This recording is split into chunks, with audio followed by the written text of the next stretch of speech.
What a great kick. Oh, and Shawn Johnson plays on.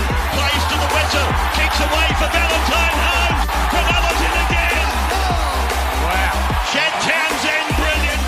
Yes, hello everybody. Welcome back to another episode of the Talk of the Town podcast. My name is Chad Townsend, and as always, I will be your host. And firstly, I just want to say a massive thank you to everyone so far who has shown support and love towards the podcast. I've had so many direct messages, inboxes, comments from people really saying that they've been loved listening to the podcast, and it really, I guess, has motivated me to continue to, I guess, record episodes and keep putting yourself out there. At the start, I was a little bit skeptical about starting this whole thing, and I guess putting yourself out there probably in something that probably doesn't feel as normal as, you know, something like rugby league does to myself, but I've been really enjoying the whole process. It's been a bit of a learning curve for me, but also, you know, when I get the feedback that I do especially from you guys out there who listen, you know, it makes the whole process so rewarding.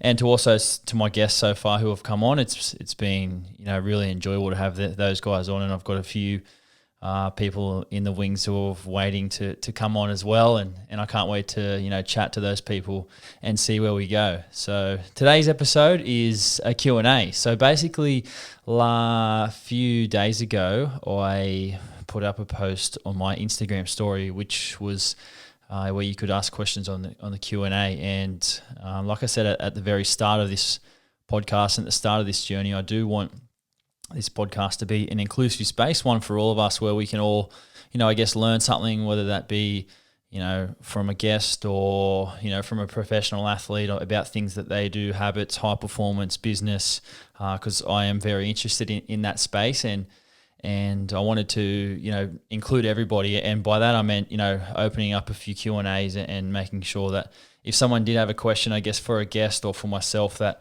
you know, I'd do my best to, you know, answer as many questions as I could. So, as I said, a few days ago, I put up a post on my Instagram story and opened up a few questions for people that could send in. So today, the podcast is all myself. I'll be doing the whole thing, and it is a Q&A. So I will be answering all those questions that people had sent through. So, let's get straight into it. So, I guess the very first one off the bat is from Jordan Drew PT, and he asked me, why are the Browns trash? Now, a lot of you people out there know that I support the Cleveland Browns, and we're not that trash as many people think. Over the last few years, we've been pretty trash, but this year we've had a bit of a slow start. Last year we were okay, but I'm not sure if many of you people saw the Myles Garrett incident, which occurred where he basically, for people that don't watch NFL, Myles Garrett is a defensive player, and he was going after the quarterback as they do. And anyway, he attacks the quarterback, tackles him to the ground, and then the quarterback attempts to take Myles Garrett's helmet off, which he doesn't succeed. So Myles Garrett gets up, rips the Pittsburgh Steelers quarterback's helmet off, and then hits him in the head with the helmet.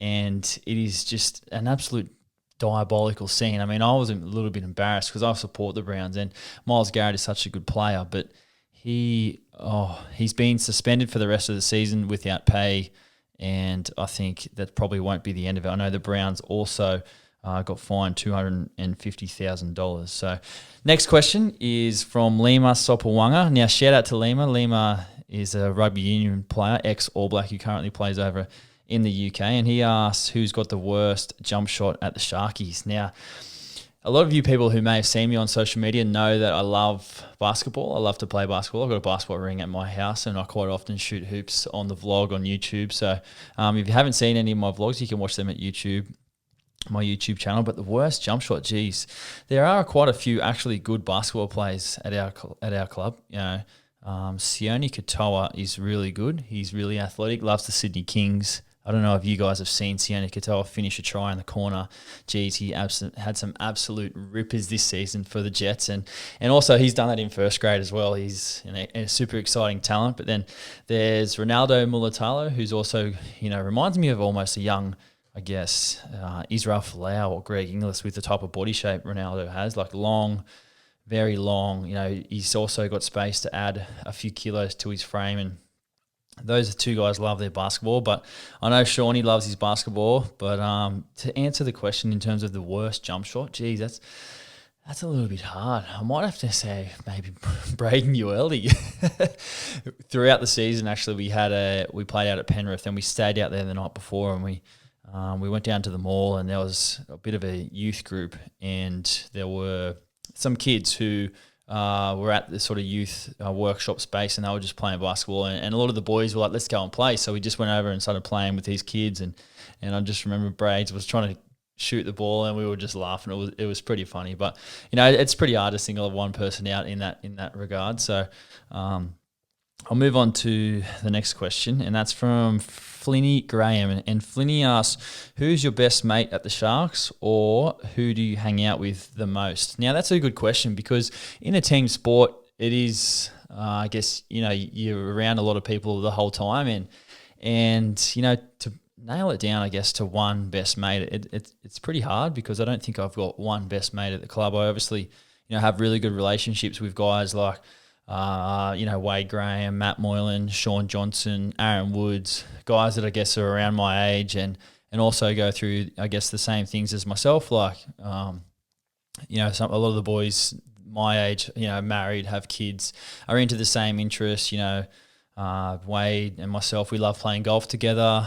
Woodsy loves to go for a coffee and have a chat, and we also love to play cards. I don't know if you might have seen Monopoly Deal. I don't know if anyone out there has played Monopoly Deal, but it's a heck of a game. We love playing, but so it'd probably be those boys I hang out with the most. But it's also, while I say that, I do hang out with the guys, I guess, my age and have similar interests. It's also important, I guess, to hang out with every single teammate, regardless of whether it's a new kid coming in the group. Like this season, we had some young kids, Brinton Nakora, and also a guy like Bronson Cherry, who 19, 20 years of age and come in. And it's also important, you hang out with everyone, get to know everyone, build that bond, build that relationship, become good mates, because at the end of the day, you guys are, I guess, we're playing together on the field, and you want to get to that stage where you'll do anything for your teammates, and it starts, I guess, at the training field, and also away from the training field, like spending time together, like I said before, building that bond, building that relationship. That's super important as well. So thanks for the question, Flinny. I'll move on to the next question, and that's from Shan Burgo. And Shan asks, what's your thoughts?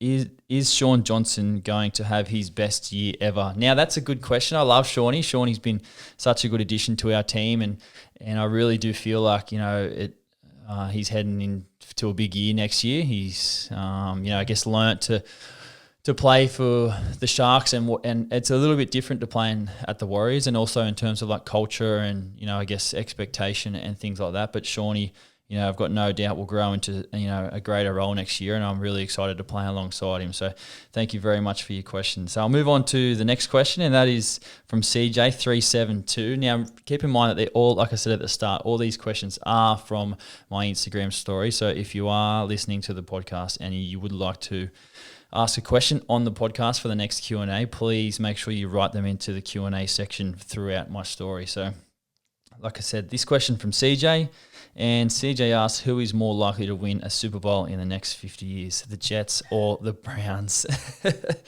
Now, of course, I'm going to say Browns, because the Browns are my team. But yeah, I don't think the Jets have had a very successful season. I've been keeping in contact with Val, and he's obviously living and breathing it at the moment, being on the practice squad for the New York Jets, and he says that he's really enjoying his time over there, and the Jets, while they haven't, I guess, had a successful season, they're still got some very, very good players. Like, you just got to look at their young quarterback, Sam Darnold and also Le'Veon Bell, their starting running back, obviously two key offensive weapons, and then their defense is led by Jamal Adams, who's, a great player. But, I'm obviously going to say the Browns because I'm a big Browns fan, and I think on the Browns we've got a lot more weapons in our arsenal in terms of offense. Baker, Jarvis, OBJ, Nick Chubb, even now Kareem Hunt's back from his suspension. But one thing that I guess lets us down as Browns fans is probably our discipline.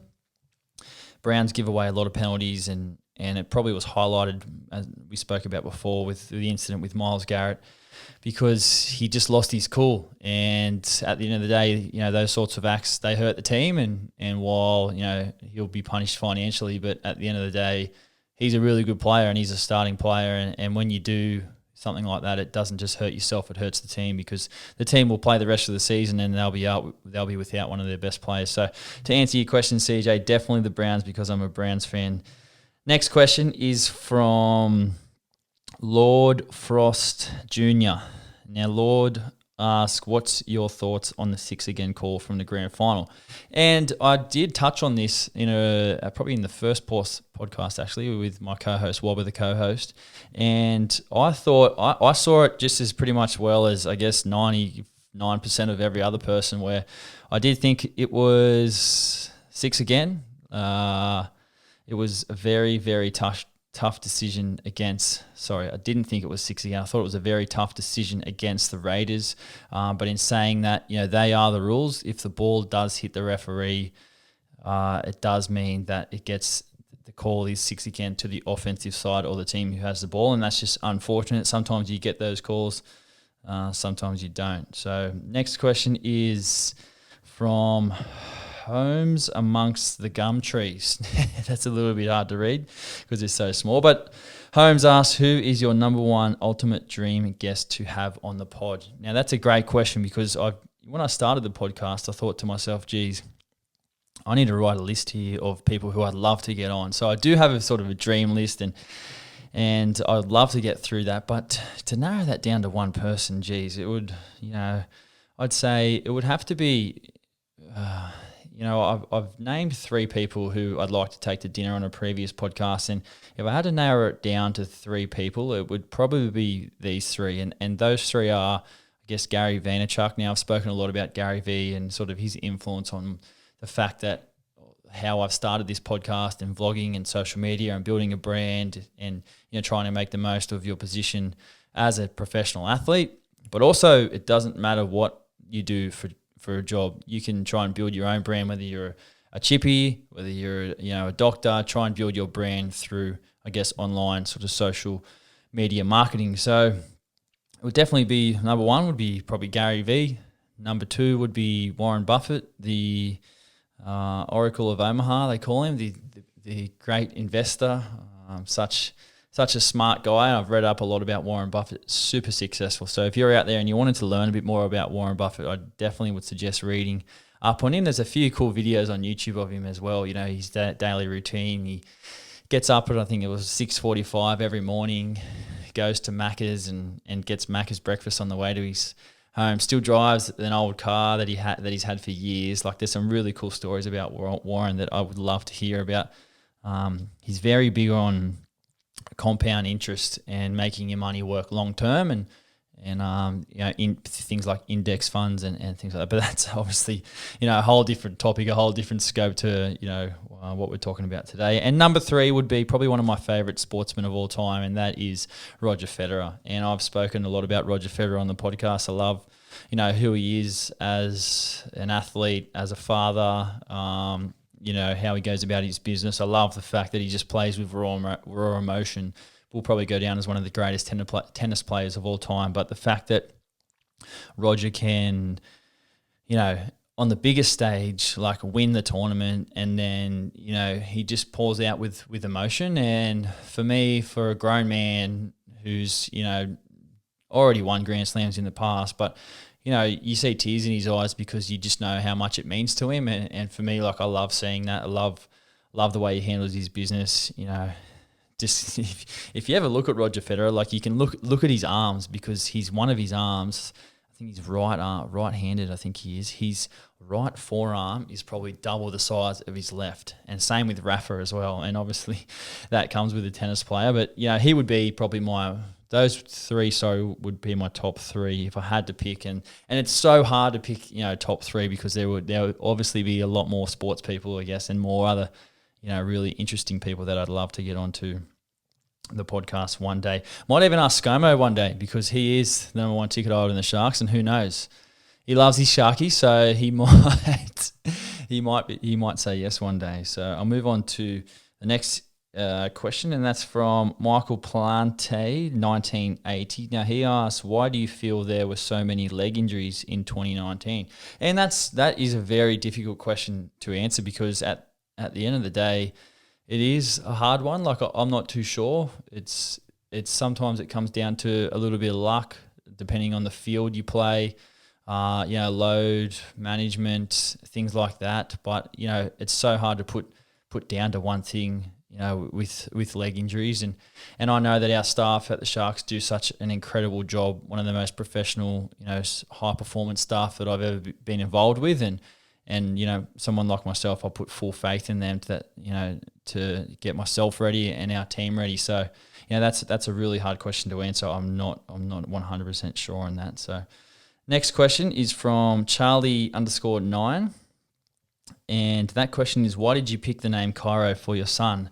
Now, we actually had a boy and a girl name ready for when my daughter was born about 19 months ago, and we had the boy named Cairo, and Cairo was a name that was, pretty unique to us. We hadn't really heard too much about it, and I really wanted something unique and that started with C, and my wife did as well. So I actually heard the name getting called throughout an NFL game one day a few years ago, and I thought to myself, excuse me, that is so unique. I love that name, and it starts with the C. So I wrote it down in my phone, in my notes, and then a few years later when my wife got pregnant, I was like, what do you think of this name? And she's like, I love it. So we kept it in the back pocket, and that's pretty much, how that happened. So thanks for your question, Charlie. Next question is from Jacob_Boots13, and he just says best team mates. So I'm assuming who is the best teammate I've had. Now, I've had some really, really good teammates, and you could break this down into, I guess, a number of different categories, but probably one of the best teammates I've ever had is probably Jaden Brayley, one of my really good mates. I love Brails, and I'm, like I said on his podcast, I'm super sad to see him go, but that's just, sometimes the way that professional sports works. And, I play with a number of other really, really good teammates, and, think people that come to mind like Simon Mannering and Jacob Lillyman at the Warriors, to, real gentlemen, really good dudes, love to have a good time, but love to train hard and play hard as well. And then obviously guys, in our Sharks team, like, Wade Graham, like I said before, we love to play golf and hang out. And then, guys like younger guys like Brails, and then also, you could throw Shawnee in there as well. So, and Moiser, it's Woodsy. It's hard. It's very hard to break it down to, I guess, one person. It's pretty hard. So I'll move on to the next question, and that's from Charlotte Jensen. And Charlotte asks, what are your personal goals for 2020? Now, I'm pretty motivated for 2020. I want to, I guess, come out and I do want to, basically, personal goals are to be the best I can be the best halfback in the competition. And that might be a little bit out there, but that's just what I want to do. I want to be the best player I can be. And if I can be the best individual player I can be, I know that I'll be, contributing to my team and putting ourselves in a good position. So, just to be better than last year, because, one thing you find in professional sport is that you can't rely on what's happened in previous years. You've got to keep continuing to grow and continue to evolve and continue to get better. And I think you can put that across all industries, whatever line of work you're in. You can't rest on what's happened in the past. You've got to keep growing. You've got to keep challenging yourself. And the only way you can grow is is by going through a little bit of discomfort. in whatever that may be. And for us as athletes, that is, either making sacrifices for things you haven't done in the past, or, doing something different, because if you always do what you've always done, you'll always get what you've always got. So I'm a big believer in that, and, changing things up and doing things a little bit differently, but also obviously, doing things that work for you. Like I've got a pretty down pat routine of things that do work for me, but also I'm definitely open to things that potentially may help me in the future. And I know a lot of people have been talking about game changes at the moment, and going vegan and plant-based and things like that. And there's been a lot of talk of training about it. But, just to throw it out there, I don't think I can see myself going fully vegan. I have substituted a few plant-based meals, but I am pretty comfortable with the way I eat and what I do eat. But yeah, it's a funny one. I'm sure everyone out there has been, watching Game Changers, and it has caused a few conversations. But I'll leave that there because I don't want to go too into it. Next question is again from Charlotte. Now, Charlotte's just asked another quick question, and that's how to balance footy and family life. Now, that's a great question, Charlotte, because footy and family life is, to answer the question, it is awesome. But it also is a balancing act, because, at the end of the day, my number one priority is rugby league and my football. And a lot of people out there, if you know me, you know that I live and breathe this stuff, and it is the number one thing in my life. But then also, probably the number two, because family, it definitely comes first. But family, is so important now that I've got 2 children and my wife, and everything I do to provide for them. So, I guess to answer your question, how to do that, it's sometimes you've got to make sacrifices, and the family has to make sacrifices for football because of time and things like that. Me being at training, me, doing recovery, me going do, stretching, kicking, staying back at training, going early. This is all time away from the family, and it is a balancing act. But at the end of the day, when you get it right, it is, so rewarding. And I think that now that I've got a really good balance, obviously, with the things that are in my life in terms of football, family, and also hobbies, like the podcast, like this, this podcast, that I've started, it's a real hobby of mine. I love talking, I love speaking, and I really enjoy all sports. I love American sport. I love, all cricket, surfing, soccer, golf, rugby league obviously is my life, but it is a balancing act. But I also think that, having hobbies and interests outside of rugby league, whether that be studying, having your own podcast, having a little business on the side hustle, things like that, it does help your footy, because, when you come home, it's time to spend time with the family. And then once you spend time with the family, it's time to spend time on something else, whether that's reading, studying, business, things like that. And then when it's footy time, it's time to rip in. So I really enjoy, I guess the process of going through all that. But that's, a really good question, Charlotte. Thank you very much. The next question is from Taj Faulkner. And Taj asks, what is your inspiration? Now, again, it's probably my family, because like I said just briefly before, everything that I do is based around for my family. They're my why, my reason. I want to go out there and represent them the best I can. I've got, like I said, I've got two kids, I've got a wife, and I just want to make them proud and put them in the best position I can possible. And, I really enjoy the whole process of doing that. And that's basically it. So thanks for the question, Taj. Next question is from Fletcher Gillen, and he asks, who do you base your style of game on? And to answer that briefly, it'll probably be Cooper Cronk. When I think of Cooper Cronk, I think of a really solid, good kicking game, great organiser of his team and his teammates, implements the game plan, implements the kicking game, and that's something I've probably drawn on a lot of inspiration on. So, I have watched a lot of film on Cooper Cronk and the way he goes about his business, so it would definitely be Cooper Cronk Fletcher.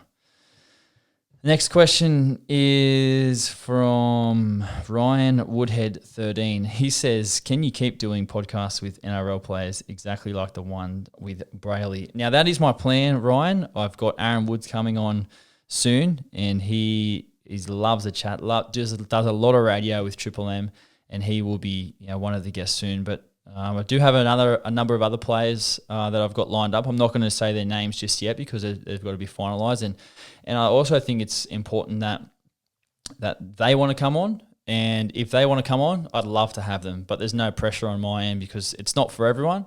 But also I think it's just a great way to have a chat and relax. And I think my podcast with Brails was probably one of my most successful because, it just felt like to me we were just sitting there having a normal chat, just like in the lounge room. So, that's my plan, Ryan. I appreciate your comment, mate. The next question is from Maximus_good23. Max asks, how are you so good at kicking? Also, how do I get better? Well, thanks, Maximus. I appreciate that compliment. But to answer that question, mate, it's probably just repetition and training. Like for me, I've been playing rugby league since I was 5 years old. So you can imagine how many times I've kicked the ball, how many times I've put the boot to ball in that space. So to answer your question, mate, it's just training, a lot of repetition, going down the park, kicking the ball in the backyard, kicking the ball with your mates before footy training, at footy training, after footy training.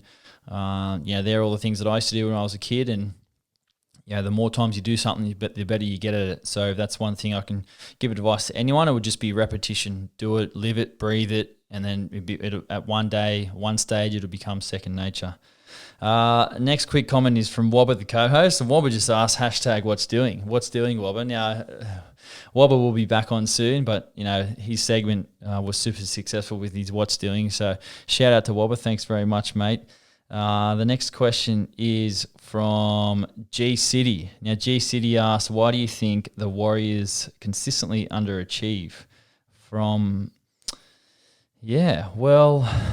That's a sort of a tough question for me. Obviously I played there at the Warriors in 14 and 15 and I had a really good time at the Warriors. I love my time there. Made some really good relationships, but it's a tough question. I mean, the Warriors in 2018 had a successful season. They made the finals, but again this year they missed the finals. So I'm not 100% sure. I know they've got some great young players, like their back three, Mamalo, Fusatura and Sheck are unbelievable players. So I think if they can build on the back of those three, they'll be damaging moving forward. So I do have a soft spot for the Warriors. I love the Warriors. I never would say a bad thing about the Warriors because I've played there, and I wish them well in the future. So next question is from Abby Rumble, and Abby asks, what's life after footy like? And to answer the question, Abby, I'm not 100% sure. I have so much football left in front of me, and I'm so motivated and passionate about still playing and winning games, and I really want to compete at the highest level. And like I said before, I want to be the best player I can be next season. But you do think about that sort of stuff every now and then. And for me, I guess I really enjoy this type of talking media stuff. I've also got some interests I guess in business and learning and studying and. But I'm not sure to answer the question. It's a long way off, but you want to put in the time. Like I'd love to work in the media in some space.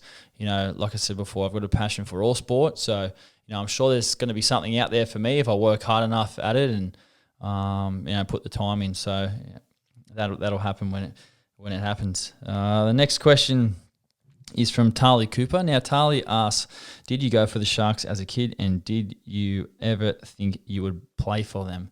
To answer your question, Tali, I did go for the Sharks. I grew up in the area. I used to live about 20 minutes away from the ground, and I used to go on the family hill and watch the Sharks and wave my flag, and I loved it. I loved the Sharks. I used to follow the Sharks.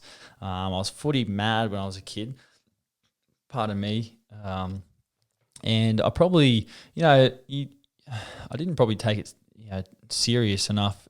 Probably up until I was probably about 14, 15, where I was like, I'm going to play for the Sharks, and it still is to this day a pinch me position when I think about it, because it is a bit crazy, and I am very grateful to be in the position that I am, and I really, really do enjoy playing rugby league. Like I love it. Next question is from Booty Legion. Now, I'm not sure what that username is, but anyway, Booty Legion asks, what would be your greatest achievement off the field? That's a good question, Booty. To answer that question, I'd definitely say there's two of them. First one is marrying my wife. The second one is having our two children. Definitely, having your own little family. I've got a little girl and I've got a little boy, and I'm so blessed to have, one of each sex right now. I said in the past and in some vlogs that I thought I would be destined for girls. So to have a boy and a girl now, very, very blessed, and that would definitely be my greatest achievement off the field. Next question is from Sally Gearing.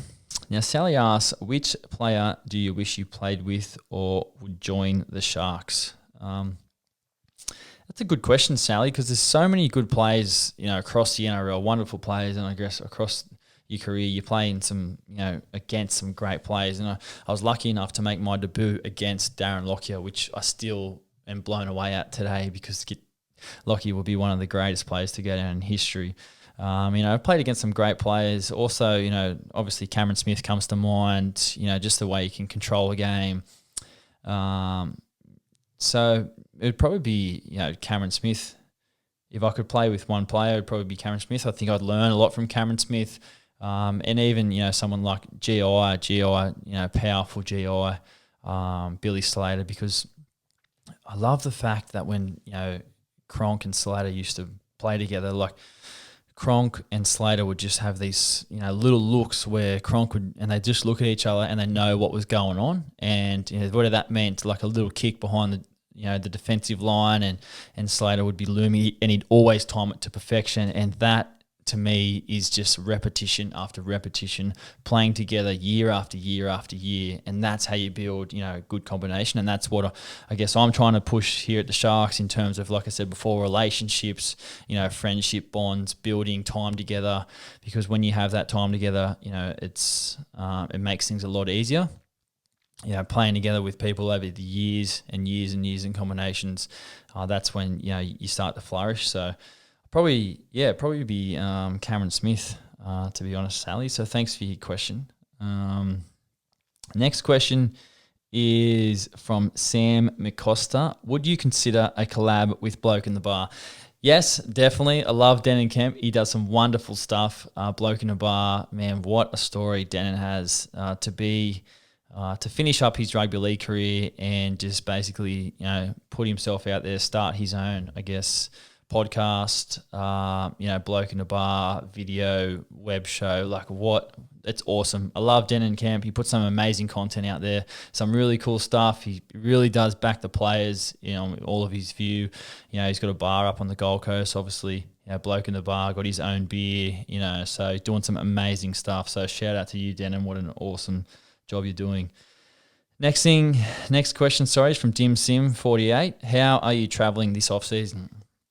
Well, it's been good, Dim Sim. It's only a few days into the preseason. We've had our, fitness testing, time trial testing, but it's been really enjoyable so far. A lot of young boys and a lot of young boys that we need to get to know and sort of build into the Sharks, culture. And we've got a number of, I guess, staff changes this season. So that's, it's really cool getting some fresh ideas and new coaches and things like that. So we're, really excited about, where our seasons can go and looking forward to, what our potential is, because, we're disappointed with how we finished up this season, losing to Manly in week 1 of the finals, but, keen to rip and tear over the summer and really start, putting in the hard work and getting ready for 2020.